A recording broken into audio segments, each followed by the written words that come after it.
Dans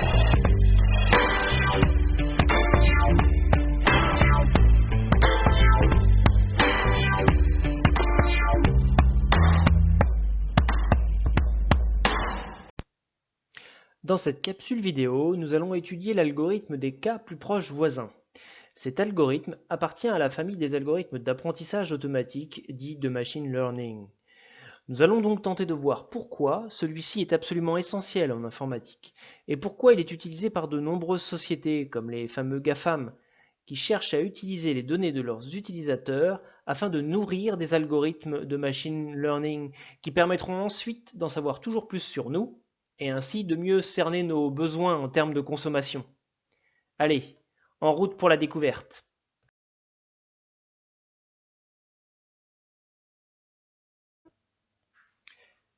Quel est l'intérêt de tels algorithmes? Vous avez sans doute déjà remarqué que Facebook était capable de vous trouver des amis, parfois sans lien apparent. Et pourtant, ces propositions combinent des milliers de données, votre lieu d'habitation, votre âge, les établissements scolaires fréquentés, les goûts, les groupes auxquels vous êtes abonné, les amis de vos amis, etc., etc. Et ainsi, ils vous trouvent des amis potentiels. Autre utilisation courante, les suggestions d'achat ou simplement de suggestions de séries, de films sur les plateformes dédiées à la distribution de vidéos. Vous voyez ainsi apparaître des indications du style suggéré à 97%, laissant supposer que cette série correspond à vos goûts habituels, sans trop se tromper d'ailleurs. Mais alors, il fonctionne comment cet algorithme ? L'algorithme des cas plus proches voisins est un algorithme d'apprentissage supervisé. Pour l'utiliser, il est nécessaire d'avoir des données labellisées, c'est-à-dire rangées par catégorie. L'idée d'apprentissage automatique ne date pas d'hier, puisque le terme de machine learning a été utilisé pour la première fois par l'informaticien américain Arthur Samuel en 1959. On manquait alors un peu de machines et de données à l'époque. Les algorithmes d'apprentissage automatique ont connu un fort regain d'intérêt dès le début des années 2000, notamment grâce à la quantité de données disponibles sur Internet. L'idée, c'est d'utiliser un grand nombre de données afin d'apprendre à la machine à résoudre des problèmes en examinant les données existantes. Plus il y a de données, plus l'algorithme sera précis. À partir d'un ensemble de données classées par catégorie, il est alors possible de déterminer la catégorie d'une donnée quelconque non issue de l'ensemble de départ. Pour mieux comprendre, passons à un exemple assez simple. Un botaniste américain a créé une base de données labellisée simple en cherchant les caractéristiques des 3 espèces principales d'iris, versicolore, virginica, setosa. Pour créer sa base de données labellisée, il a entre autres données mesuré les longueurs et largeurs de pétales de chaque espèce. On simplifie le problème avec ces 2 seules données. Ce qui peut être transcrit ensuite par le graphique suivant. En abscisse, vous avez la longueur des pétales, en ordonnée la largeur et un code couleur pour différencier les espèces. Nous sommes prêts, nous avons notre base de données labellisée. Application simple, imaginons que nous trouvions un iris en fleurs sans connaître son espèce. Il nous suffit alors de mesurer la largeur et la longueur des pétales. Nous avons donc l'abscisse et l'ordonnée de notre point iris inconnu, et nous pouvons le positionner sur le graphique. On résume ? Les données abscisse et ordonnée nous donnent un point parmi l'ensemble des données enregistrées précédemment. Dans le cas présent, nous en déduisons sans trop d'hésitation que cet iris appartient au setosa. Malheureusement, ce cas simple n'est pas toujours celui que nous rencontrons. En effet, si notre iris inconnu avait les caractéristiques conduisant à positionner notre point comme sur le graphique présent, la conclusion serait tout de suite beaucoup moins évidente. Et donc, pour résoudre le problème, il nous faudrait utiliser autre chose. La solution consiste à utiliser l'algorithme des cas plus proches voisins en cherchant la distance entre l'iris inconnu et ses voisins les plus proches. Si on cherche pour simplifier les 3 plus proches voisins, nous avons le graphique suivant avec les flèches représentées en noir des distances entre l'iris inconnu et ses voisins. Deux voisins Setosa, un voisin Virginica. La conclusion est alors que notre inconnu appartient à l'espèce Setosa. On peut enfin lui attribuer cette espèce. Résumons simplement toutes les étapes nécessaires à l'algorithme des cas plus proches voisins. Voici les étapes. On calcule d'abord la distance entre l'inconnu et ses voisins. On cherche les plus proches voisins dans la série de données labellisées dont nous disposons. Et en fonction du nombre de voisins dans chaque famille, on peut déterminer à quelle famille appartient l'inconnu. Généralisons maintenant ce que nous venons de voir au principe de l'algorithme global dans un cas standard. Nos impératifs sont simples, il nous faut d'abord le nombre de voisins qui correspondra au premier paramètre. Ce nombre de voisins va impacter en fait le temps de traitement puisqu'il va falloir déterminer la distance entre ces voisins et notre inconnu. Deuxièmement, il nous faut des données, donc un échantillon de données et leur classe, donc labellisé. Troisième point, en fait, l'entrée, l'inconnu, celui à positionner en fait sur notre graphique.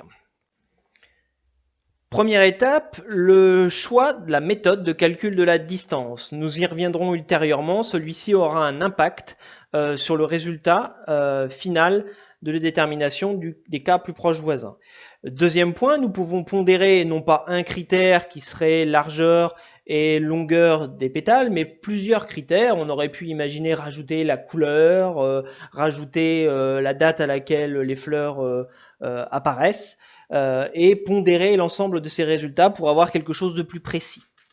Deuxième point, le calcul de la distance est à effectuer pour toutes les données de l'échantillon, toutes les données labellisées que nous avons à disposition. On détermine donc ensuite les cas plus proches voisins de notre inconnu Y. Troisième étape, on combine en fait l'ensemble de ces classes et de ces exemples en fait pour essayer de trouver le paramètre de sortie, à quelle espèce appartient notre inconnu, dans quelle catégorie ranger notre inconnu, quels sont les amis les plus proches de notre inconnu par exemple. La principale question à se poser finalement dans l'algorithme des cas plus proches voisins est le choix de la distance. Comment allons-nous calculer la distance entre deux données possibles? Alors, la distance peut être tout simplement algébrique. La différence d'âge, la différence de taille sont des distances facilement calculables. On a le point de départ, on a le point d'arrivée. On peut éventuellement utiliser, si on cherche une distance d'âge, la valeur absolue pour s'affranchir en fait des signes positifs et négatifs. Ça, c'est la première possibilité. Finalement, c'est le cas le plus simple. Dans notre exemple tout à l'heure, nous avons utilisé la distance dite euclidienne, la distance entre deux points sur un graphique. Mathématiquement, ce calcul s'opère assez simplement avec l'abscisse et l'ordonnée. On fait la différence des abscisses au carré auquel on ajoute la différence des ordonnées et en prenant la racine carrée de l'ensemble, on trouve cette distance entre deux couples de données x1, y1, x2, y2. Troisième catégorie de distance possible, qui est vraiment là cette fois-ci au cas par cas en fonction de nos besoins. Les distances par exemple entre amis, les distances entre les goûts des personnes. Ces distances-là, en fait, ne peuvent pas être réalisées simplement mathématiquement en calculant juste une distance algébrique ou euclidienne. Il va falloir procéder en fait par sondage pour voir en fait dans une population donnée, en fonction des goûts de chacun, quels sont les goûts rapprochants, quelles sont les grandes familles de goûts, pour arriver à classer, à avoir des données en fait labellisées, exploitables mathématiquement pour pouvoir croiser en fait toutes ces données. La distance elle seule ne peut pas tout expliquer. Prenons l'exemple très simple des amis proches, par exemple sur Facebook. En réalité, on pondère plusieurs critères. On va utiliser l'âge, une distance très simple algébrique, on va utiliser le sexe, là c'est assez évident, la localisation géographique par exemple, mais ça peut être typiquement la taille, ou alors tout un tas de critères possibles.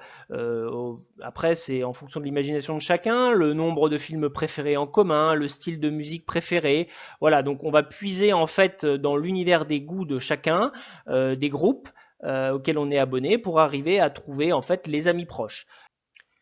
Dernier point de vigilance, le k plus proche voisin dépend aussi du paramètre k, c'est-à-dire le nombre de voisins utilisés pour déterminer en fait dans quelle famille on se situe.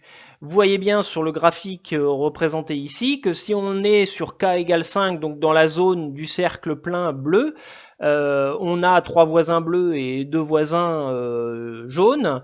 On n'aura pas forcément la même répartition si on se situe à k égale 18, c'est-à-dire dans le cercle en pointillé sur ce graphique, où il faudra examiner finalement un plus grand nombre de voisins. On aura sans doute un résultat meilleur au niveau de la pertinence par rapport à notre inconnu. En revanche, on aura un temps de calcul qui sera bien supérieur. Bref, comme souvent en informatique, il s'agit de trouver un compromis entre temps de calcul lié à la puissance de votre machine, au nombre de données nécessaires et à la précision souhaitée. Et maintenant, concrètement, si on passe à la programmation Python, comment arriver à programmer l'algorithme des cas plus proches voisins? Alors en Python, bien sûr, on sera obligé d'utiliser tout un tas de notions liées aux listes que nous avons vues précédemment. Et il existe une bibliothèque, scikit-learn, qui propose en fait un grand nombre d'algorithmes liés à l'apprentissage automatique.